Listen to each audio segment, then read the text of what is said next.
no completion.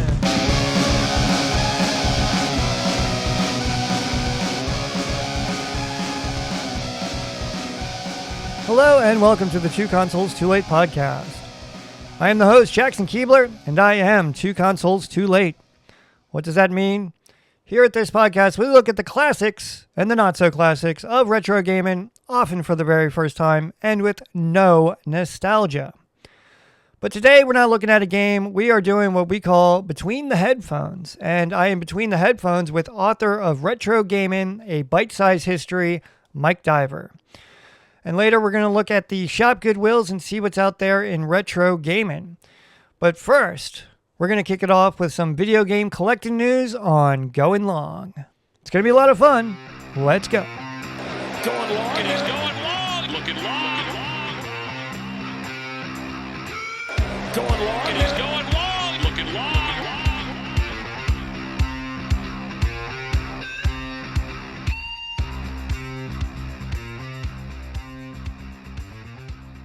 The PS1 Longbox Collection Part 1 video is now live on YouTube. Be sure to check it out and like and subscribe. In this video, I look at the first 33 games in the 102 game library of the PS1 Longbox Collection. It was a lot of fun, and be sure to check it out. And if you don't, you can go ahead and stick it.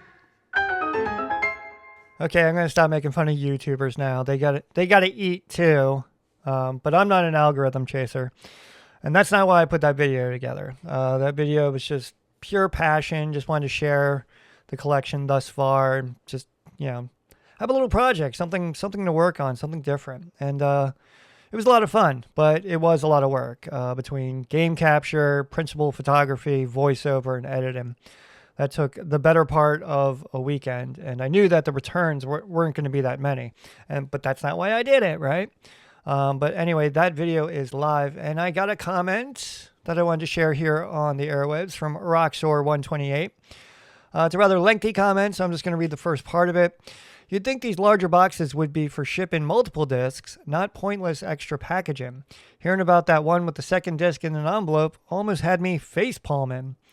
I've bought DVDs that came with multiple discs in the same case, and those look smaller than these. Anyway, Roxor128, thank you for watching. So in the video, I'm talking about Shockwave Assault, and that has 2 discs, and one of the discs is in an envelope. Well, Roxor128 and whoever else is listening, Wing Commander 3 has 4 discs, all right? So that's going to be a joy to get with, I guess, the disc in the slot, and then the other 3 discs in, I guess, envelopes. But anyway, that video is live. You can check it out on the YouTubes. And what else is live on the YouTubes? Every Saturday morning, 7:30 a.m., I do a live stream of a game from the PS1 Longbox Collection. And I just did Air Combat. Did a quote-unquote deeper dive into the game this time. Fun little flight sim, pretty realistic. Played it for about 45 minutes. I made it to like 3 or 4 missions. By the 4th mission, though, it was like it was nighttime, and you had to like bomb a city. And I think I would have done better if my PS2 was hooked up to my retro gaming LCD monitor for better fidelity. So anyway, I checked out that game. But every Saturday, 7:30 a.m., YouTube, and on Twitch, I'm doing a live stream. And what did I pick up for the PS1 Longbox Collection? Well, if you did watch the video, I did an auction alert, and I was looking at copies of Loaded and Jumpin' Flash. And I had max bids on those, and I got outbid because there's a certain point where it's more economical to go over to the eBays and get the games. So I passed on those 2, but I did pick up a copy of Skeleton Warriors. And funny little story about that is I ordered it yesterday it was in the afternoon. I go to the grocery store and I get this notification from eBay saying, hey, your game's been shipped. I'm like, all right, way to go. I'll see that sometime next week. So I wake up this morning, I do the PS1 Longbox live stream, and then like an hour later, I get this notification from eBay saying, boop, knock, knock, your game is on the way. The guy who's selling the game was down in Germantown, Maryland, which is 45 minutes southwest of me from Baltimore. I could have just picked up the game, but for $6 in shipping, I'm just gonna let the postal service take care of that one. I'm looking forward to the game Skeleton Warriors. Looks like a poor man's Castlevania. Maybe a little bit more Altered Beast. I don't know if that gives you an idea of what the game kind of looks like. So, but it's something different, especially for the PS1 Long Box collection, and can't wait to play it. And when I do, I'll probably do it on the YouTubes and Twitch. On Between the Headphones, I am featuring a book and author that I reference quite frequently here at the podcast, whether I'm doing research or I'm just curious about something. We are talking with Mike Diver, the author of Retro Gaming, A Bite-Sized History of Video Games. If you're into classic games, old consoles, or just, maybe the culture that shaped modern gaming, this book is absolutely wonderful. What I love about it is that it doesn't just list like the old titles or like Pac-Man and say, hey, remember this? It actually explains why the games mattered. Mike covers everything from 8-bit home systems to the 16-bit era and beyond. And he blends technical insight with a cultural context. It's nostalgic without being sentimental. The book is informative without being dry. And like I said before, I find myself pulling it off the shelf constantly, whether I'm just like double checking a timeline or I'm looking for background on a certain game or a console. Case in point, I've been playing Newtopia on the TurboGrafx 16, and I cracked open the book just to kind of see what Mike said about it. So whether you're serious about retro gaming or you just want a deeper appreciation for where today's games came from, Retro Gaming by Mike Diver, I highly recommend this book. I'm going to put a link in the show notes to the Big Jungle website that has it for $22.50. And if you're on the other side of the pond, that's $16.50 in pounds. So here it is, my conversation with Mike Diver.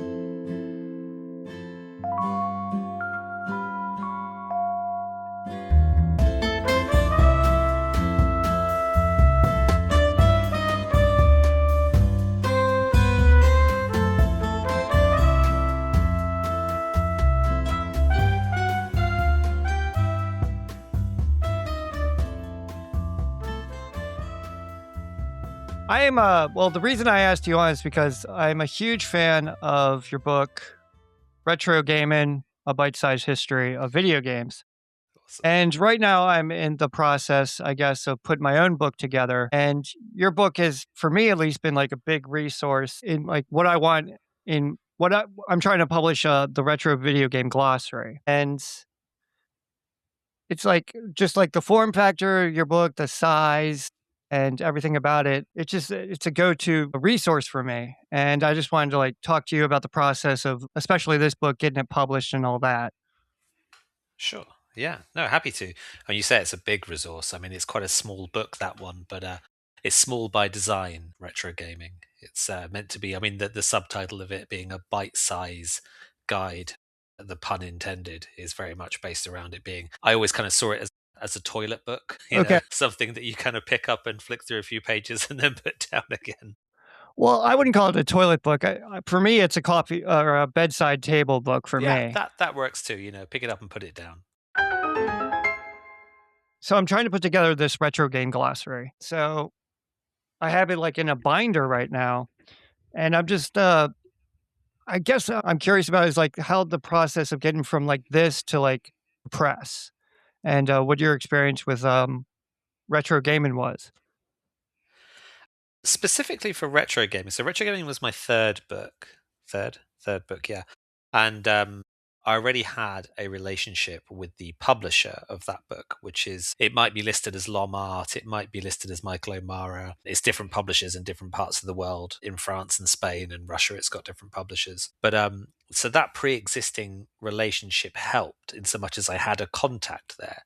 Now, that contact didn't guarantee that another book would fly, right? But they'd asked me in 2015, so Retro Gaming came out in 2019. In 2015, they approached me to do an indie games book, kind of a similar pitch in a way, where it was kind of like an introduction, like went through some of the big indie games of the time, things that were coming through, like No Man's Sky was huge then.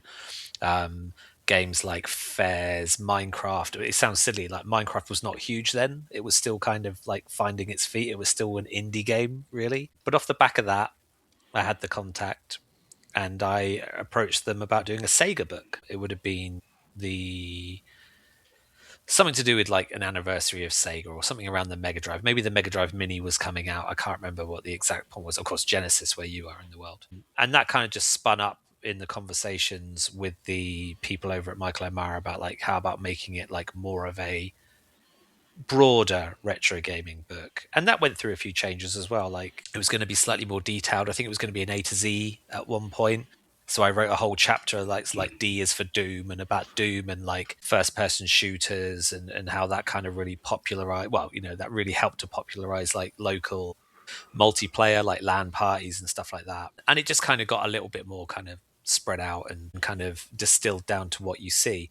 So the process was really, you know, here is my pitch. Would you like to see it? Yes, no. They were interested in reading what I had, and just discussion back and forth. Like it wasn't a quick process. Probably took about 8 months from the first kind of Sega ideas to really landing on this. Let's do it vaguely chronologically, not just focus on like the big names. So retro gaming's got stuff like the Spectrum in there, which if you grew up in the UK was a massive home computer, but it wasn't in other parts of the world.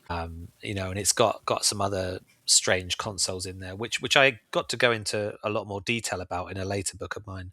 But you know, it was very important that we didn't just focus on Sega and Nintendo with a bit of Atari. You know, the book does start with Atari, but it's very keen to point out that there was like a prehistory to that as well.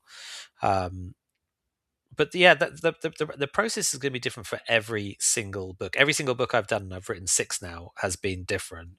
And for retro gaming in particular, again, like I said, I had the in, if you will, of a contact at a publisher, and just spent time refining the idea. It certainly wasn't. I mean, like you said, like, you know, here's a big binder of stuff. It wasn't like a finished thing. I had some ideas. I put a pitch deck together. I do that for all of my books, all my projects. So like, you know, basically it's like a PowerPoint. You know, here's Okay. a PDF of kind of like what's going to be in it. Here's like the layout, the lay of the market. Here's what else people can buy. Here's why this is different, or what kind of areas we can hope to get into in terms of an audience. You know, opportunities for selling alongside other products. So retro gaming really did coincide with a lot of those retro mini consoles coming through. We'd had the SNES Mini, the NES Mini, whatever they're called officially in different parts of the world. There's a really wonderful PC Engine one as well, like a mini turbo. I think you got it as a mini turbo graphics, which I love. The fact they actually went the extra mile and made it into a turbo graphics. Yes.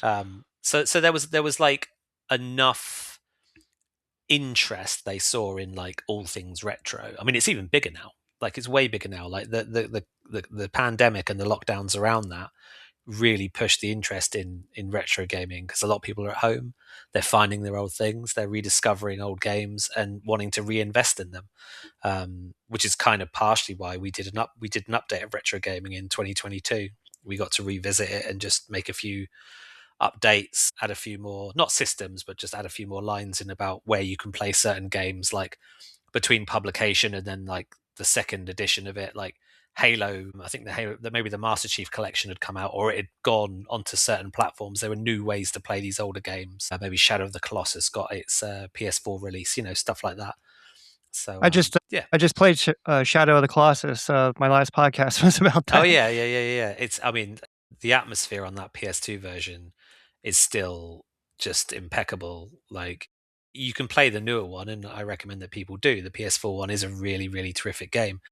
But if you can play the PS2 one, it has a very different atmosphere to it. And, you know, obviously the visuals are expectedly compromised, but that just adds to the mood of it. I really think that game's quite special. And Ico or Eco before it as well has just a very unique mood. So when I got into retro gaming around like 20, just around the time of the pandemic. Yeah. And as I got more and more into it, I kept having to like look up terms and, especially when it comes to the tech, like just words that I didn't really understand because there's this whole lexicon that comes with retro gaming. And I thought more and more, I found myself looking up these words and terms and whatnot. And I thought, you know what? I think there's an idea for a book here because Hmm. am I the only one sitting here like, okay, what is a ZX spectrum or when it comes to like tech, there's all kinds of words, that just sort of are a little bit above my head. So I just thought, okay, maybe I'll just like start saving the terms that I'm looking up. And then eventually I'm sitting here with 20 pages of terms that, you know, I guess better inform me. And I just thought, okay, I've got a book here and I've got this binder of terms. Now, what's my next step? Like I want to get to press and I would like another set of eyes on it, like am I missing just some basic terms that maybe I overlooked? And I've had ideas, like to send it to authors like you or like other content creators, like, hey, is there like a word or a phrase that maybe I'm missing here? Yeah, yeah. I mean, like you say, there's the kind of boom of retro creators definitely kind of came around the lockdowns. People having more time on their hands, I suppose, and being a bit bored at home. I mean, look, I mean, in terms of like, if you're sending that pitch out to people, and you're kind of presenting it with this kind of, this is the market right now. We've got this huge, still a boom in retro games. There's no shortage of like new retro collections coming out for modern systems. You've got things like, even like the Vectrex, for instance, getting a mini version soon. The Vectrex, for goodness sake, this wonderful old strange looking, built-in CRT vector graphics machine. So the market for that doesn't show any signs of slowing down. Evercade is going from strength to strength, which is like a retro ecosystem, compiling games onto cartridges. And while the tech of all that is modern, the ethos of it, or the essence of it, is very retro. So people who are going back and looking at, like you said, ZX Spectrum, like 8-bit home computers, Japanese computers, early consoles, what their chips were, what their processors were, all the rest of it, there's a lot of kind of assumption that can go into things. And I've always found myself, a bit like you, really. Like if I've had to look something up, if I've had to check something, there's a good chance a reader of mine would have to do the same, right? Right. So I'm very, very, very keen for clarity and making things very easy to understand. Like I've always wanted my books to be quite conversational. I'm not trying to catch anyone out with tricksy terms or overly technical lingo. I really want you to be there with me enjoying these memories, kind of thing, or enjoying these games together. So kind of what you're saying there is a very similar thing, whereby if I'm putting myself in your shoes. I've found that I've come back into this world. Yeah, I played games X amount of years ago, whatever, and now I'm kind of reconnecting with them. But like, we never got told all this stuff. The games press, certainly in the UK through the 80s and 90s, it was wonderful. I look back with fond memories of magazines like CBG and Sega Pro and Mean Machines and stuff like that. But it was pretty scattergun for core information. Even like game names would be like not necessarily spelled differently, but like laid out differently. Like the way they were presented would be different. So there was not that kind of consistency in the press. So we never really cared about it. An 8-bit console was just an 8-bit console, but of course there's so many variations within that, all the different graphics processors and stuff. So anything that kind of cuts through that a little bit probably has a place. Of course, the flip to that is, a publisher could say, well, that's all online. You say, yes, it is. But isn't it nice to sit and flip through a book? You know, Right. pretty much everything I've ever written is like, yeah, you could probably find all of that online if you've got time to do so. But it's a lot more comfy to sit down with a book in your hands and a cup of tea. Exactly. One thing I just love about, retro gaming is, I mean, like like you said, I mean, it's for me, it's a coffee table book, it's a bedside book, but it's a physical thing that I can flip through. I don't wanna go on the internet and, It's the artifact nature of it. It's the history of it. It's something that's preserved. Whether it's like, I've written for tons of websites, and like I reckon half the gaming articles I've ever written don't exist anymore because those websites are gone, or those pages on that website are gone. You can try and find things on the Wayback Machine and Internet Archive and all the rest of it, but they're gone, right? A book doesn't happen to a book. Like, it's on your shelf, and it's such a strong, like important thing to do. I think that's why I still like. I mean, I've never done just a digital book, just an ebook. I've always wanted, I want them to be something you can pick up and hold and give to a friend. It was like, do you remember? Well, maybe not. I don't know. Like many, many years ago, not that many years ago. Goodness me! But when the PS4 and the Xbox One were being promoted, you may remember there was a wonderful PlayStation video where it was about how do you share your game with a friend, and it just had like two PlayStation execs like just give the game to the other person.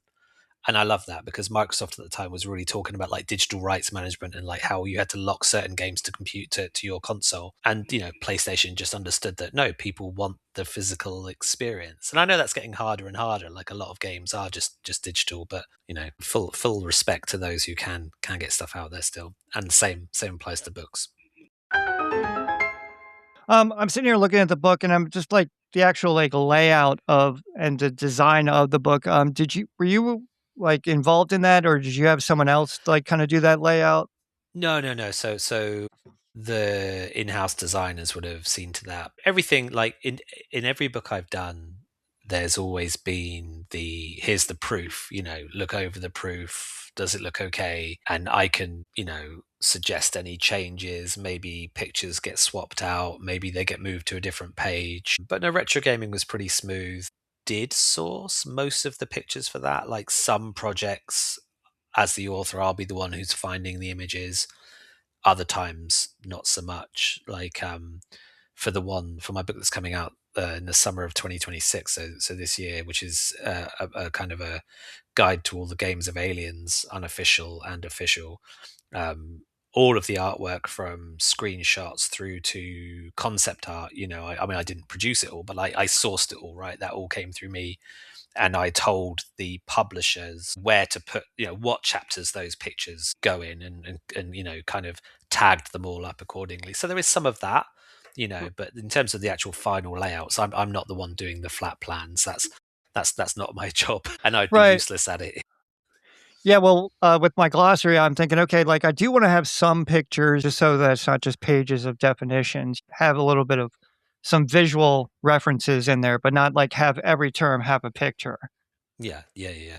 I mean, there's a lot of free resources for that. There are places you can go to, and screenshots is one thing, is easy. But if you look at like, Creative Commons permissions on certain images, then you can use a lot. It does lead to certain pictures of consoles appearing in several different places. If you pick up a copy of Retro Gamer and then pick up, I don't know, someone's book about Nintendo or something, and then look at some stuff online, you'll probably see the same picture of the NES in all of them because it's the Creative Commons like free to use one that you can find on Wikipedia, right? But that's Yeah. that that's it's really useful. I tell you what, the guy who did that, Evan Amos, I think his name is, he's got a book out, or maybe a revision of the book that's just called The Game Console or The Games Console, maybe. And a lot of the console pictures on Wikipedia are his. So his service to the world of retro gaming is huge. Well done, that person. I'm gonna have to check that out. All right, so this is funny. I'm playing Newtopia, which was on the TurboGrafx 16, Mm. and I referenced your book. Um, but the TurboGrafx 16 in retro gaming, it only got a paragraph on page 67.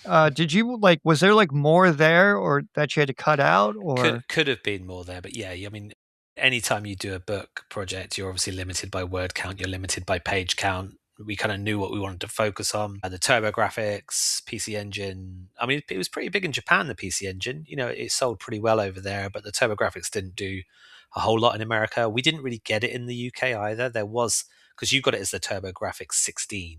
Yeah, There was a version of that was just called TurboGrafx that released in that was available in the UK for a very, very limited period of time. But I kind of got to correct that a little bit. So the fifth book I did, fourth or fifth book, came out in 2024, which is called The Console. That's all about home video games. So it's from the creation of the Magnavox Odyssey right through to Xbox.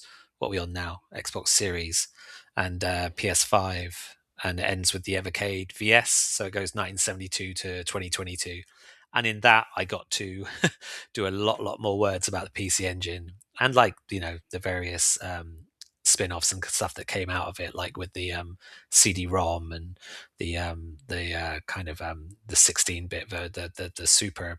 Oh goodness me, what's it called? It's like just called the Super PC Engine or something.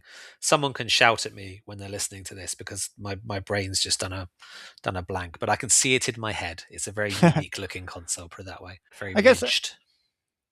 my next question is, so I bought retro gaming from the secondhand market, Sure. but the I the idea is that, okay, when I go to, like, gaming conventions, I'd have, like, a thing that I can sell. I'm not just, like, promoting my podcast, like, "Hey, I have a podcast, but also I have this book." But when it comes to, like, sales, I guess you make more money from direct sales rather than, like, through Amazon or.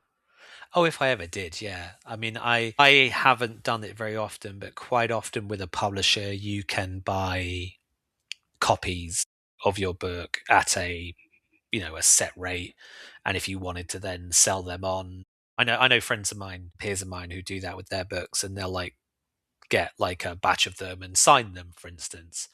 Others will do exactly what you're talking about and go around to expos and games fairs and stuff, and they'll get a table and they'll sell their books there. It's not something I've ever done. I have gone to the Play Expo in Blackpool in the UK a few years ago when I was promoting a book before it was out, but it was doing its Kickstarter, so it was doing its crowdfunding. So I Okay, was there to kind of talk it up there, and we had a mock-up of the book, so you could like get a feel for what it was about, but it wasn't finished. I have toyed with the idea of getting a stall, but I haven't done it yet. Maybe okay. maybe one day. Yeah, But yeah, like you're right though. That if you're going to sell, like that's the best way to maximize your earnings because your Amazon sales are not going to make a dent in your. yeah. You might get a little bit of money to go down the pub or something, but not much more than that. Yeah, I mean, for me, it's not like an engine of profit. It's sort of like a passion project, and it's just an idea that I've had that I really just kind of want to get going and get it to press. And I've thought about doing like Kickstarter and all that. But that's why I'm reaching out to you. Is just kind of like, what was your process, especially with retro Mhm. gaming? I mean, we did do so. I worked with Numbskull Publishing on a book called From Coin Ups to Tabletops, and that's all about very very niche 1970s 80s electronic games, and that was a crowd-funded project. And it hit its target. It went over its target by a bit, so it did okay. I do see a lot of books go that way. Old former not music, games journalist, peer of mine, Andy Kelly, he did a book through crowdfunding a couple of years ago, all about Alien Isolation. Did really well. That was with crowdfunding through a publisher called Unbound, which went south very dramatically. If anyone looks into the story of Unbound, there's a lot of authors lost a lot of money, but the actual crowdfunding process worked very well. So it kind of depends on where you set your targets, I would say. I've been tangentially involved in a few book crowdfunders where I've had chapters in them. For instance, I did one last year for an NES anniversary book that's coming out this year, so it's like an anniversary celebration book. It looks really cool. Like the cover's like a gold NES cartridge, and that did exceptionally well. Just kind of hit the sweet spot. I'll forewarn you, if you do go into crowdfunding, you'll get an awful lot of people sliding into your DMs saying they can help you get this and get that and get over the line. It's all scammers, but yeah, just if you do go that route, look to previous projects, look at where they've set their targets, look at what they've achieved, um, and kind of adjust your own, I guess, expectations accordingly. It's not a money maker. I'm glad you sort of understand that. I mean, I've never made a lot of money from my books at all, but enough to keep me enthused. And I come from a journalist background, and that's not my career anymore. So to do the books kind of keeps my creative juices flowing. That's why I do it. I have some questions that I ask everyone who comes on the podcast, if you don't mind. Yeah, sure, absolutely. All right. I mean, obviously, you're an author, you publish books, but what are your thoughts on physical versus digital? You kind of hinted at it. Yeah, I suppose so. So I mean, for convenience, I definitely do acquire a lot of digital games, right? Like I have my Switch, I have my PS5. I generally get new games, certainly smaller indie games digitally. If there's a game I really like and I really want to have that boxed experience, I might buy it even if I already have it digitally. I've done that quite a few times. But across like older systems, yeah, I've got like over at the last count like over 1,200 physical games. So not a huge collection by some collectors' standards, but more than enough to fill a large part of my cellar. And they vary from everything from the Atari 2600 through to, well, in terms of retro things, I suppose we're counting PS3 now. PS3, Xbox 60 is retro. Got about 100 games each for those. But again, that's the kind of tip of the physical into digital, I suppose. There were obviously digital games on those consoles, but a lot still came out on disc. So if I can find them that way, that's how I prefer to get them. All right. And what is your favorite video game controller? Oh, controller. Um, so modern controller, probably the DualSense, the PS5 pad. I really, really do like it. I love what they've done with the triggers. I think it's the next step up from what was probably the previous best modern controller, which was the Xbox 360 one. Just the way that felt in the hands, and Xbox has hardly changed its controller right since then, and there's a reason for that. Otherwise, going a bit older, the SNES, the Super Nintendo, Super Famicom with the additional buttons on the shoulders, just felt better as a 6-button pad. Like I loved Sega growing up, and I had a Mega Drive and a Mega CD and a Thix. Like I was that guy. I built the Tower of Power, and I had I had a few different 6-button pads for it. But the kind of 2 rows of three, I never liked as much as the 4 face buttons and 2 shoulders. So I ended up getting a Mega Drive pad with the same layout as a SNES pad, which Okay. kind of felt like cheating on Sega in a way. And my last question, I guess, is what is your favorite soft drink? This is the hardest question of all. It's pretty hard. Yeah, so I've got 2 answers. It kind of depends where you are. Like where I live, there is a Greek takeaway, and it does a very specific Greek sour cherry drink called Loux. I'm sure you can get it elsewhere, but around my way, that's the only place you can buy it, and that is delicious, like a purple cherry beverage. If I'm just in like a corner shop sort of thing and I find a can of Ting, which is a Jamaican grapefruit one, that's what I'm having. So there's my 2 answers. It's either the delicious sour cherry or the very sharp grapefruit. Where can we find your books? My books, I mean, the big bookshop named after a jungle is probably the easiest place, but whenever you can get it from a smaller retailer, please do. Aliens, the video games, will be available through the publisher, White Owl, in August, but pre-orders for that are already up on Amazon and Waterstones and other places. But if anyone is listening to this and they're interested in that, wait until the end of March, early Okay. April, and it will be on the publisher's website with a discount. So look out for that. But yeah, otherwise, like any good bookshop, I think From Coin Ups to Tabletops is slightly less easy to get a hold of because it was a crowd-funded book, but you can still buy it from a website called Numskull. Like Numskull Publishing still have that, which is Numskull but without the B, so NUM Skull. But yeah, but the other ones are pretty abundant. I've been over to the States and found my books in Barnes and Noble, and that was pretty fun. Barnes and Noble, they're few and far between over here now. Are they? Oh, Yeah. I think it was a Barnes and Noble. It was in Santa Monica years ago, about 10 years ago. So maybe they've closed now. Well, I mean, it's just like when, just growing up, it'd be like, "Oh, I don't have anything to do." I would just go to Barnes and Noble and just sort of walk around, but you can't do that Yeah. anymore just because like bookstores. I think we have one. I'm in Baltimore, and we have like Mhm. maybe one location no, two. But I mean, for a while there was Barnes and Nobles, there was this place called Bibelo, and it's kind of sad to see that bookstores are going away. Yeah, no, well, same here. We have a couple of chains, I suppose, but your kind of more local independent bookstops have definitely been challenged in recent years, which is why I say, like, if you can ever order a book through a smaller bookseller, please do, or buy Yeah, straight from the definitely. publisher. That's also totally cool. So thank you and namaste to Mike Diver, author of Retro Gaming, a bite-sized history of video games.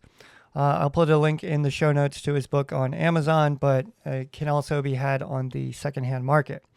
But if you check out the Patreon at patreon.com/2consoles2late, I have an extended interview with Mike talking about his upcoming book about the Alien video games, and we talk a little bit about the Sega Saturn.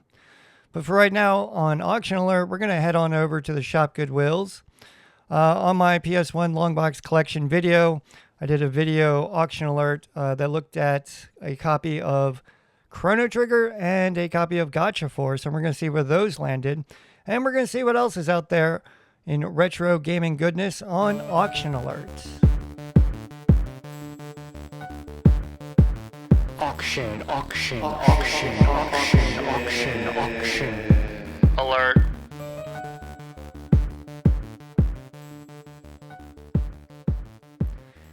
So every once in a while here at Two Consoles, especially on Auction Alert, I make some rather erroneous and ambitious predictions as to what things will sell for. And on my PS1 Longbox Collection video, I featured a copy of Chrono Trigger that I thought was going to go for $1,500 to $2,000. Well, I was wrong. That sold for $1,207. The condition of that copy was absolutely pristine, though. I think it may have been new in box, but they listed it as complete in box, and it went for $1,200. So if this was The Price is Right, I would have been wrong. The price is wrong, Bob. But there is one listing here on the Shop Goodwills that's got me grinding my gears. It's a PS1 Longbox game. It's coming from the Goodwill, the Evergreen Goodwill that's up in the Pacific Northwest. It is Space Griffin VF9, but the title is Space Griffin VF3 Retro Sold as Shown. And all it is, they took 3 pictures, the front, the back, and the side of this game. The functionality and the condition of the game simply says for parts or not working. So I sent a message to the Evergreen Goodwill inquiring whether, the game was included, whether the manual was included, and I've yet to receive a response. And to that, I have to say, Stick it! so right now, this only has one bid. It's at $9.99, and I would like to bid on this game because Price Charting has this game around $75. And if I could get it for $50 or less, that would be absolutely wonderful. But I don't want to bid on something if it doesn't include the game or the manual. But until I receive a response, I'm not bidding. So anyway, to this Goodwill, I have to say, a little customer service goes a long way.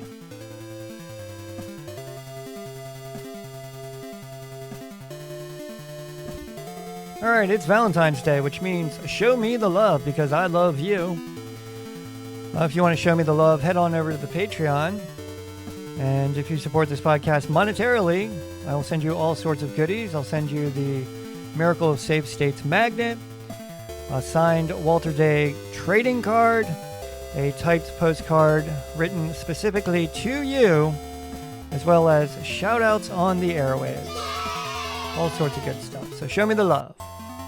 And also be sure to show Mike Diver some love and check out his book, Retro Gaming, A Bite-Sized History of Video Games. It's a wonderful book. All right, you know what I don't love is Metroid Prime 4 Beyond. I'm doing a live stream right now on the YouTubes and the Twitch, trying to love that game, but it's just, it's hard to love that game. But as always, have a good one. I love you, and goodbye.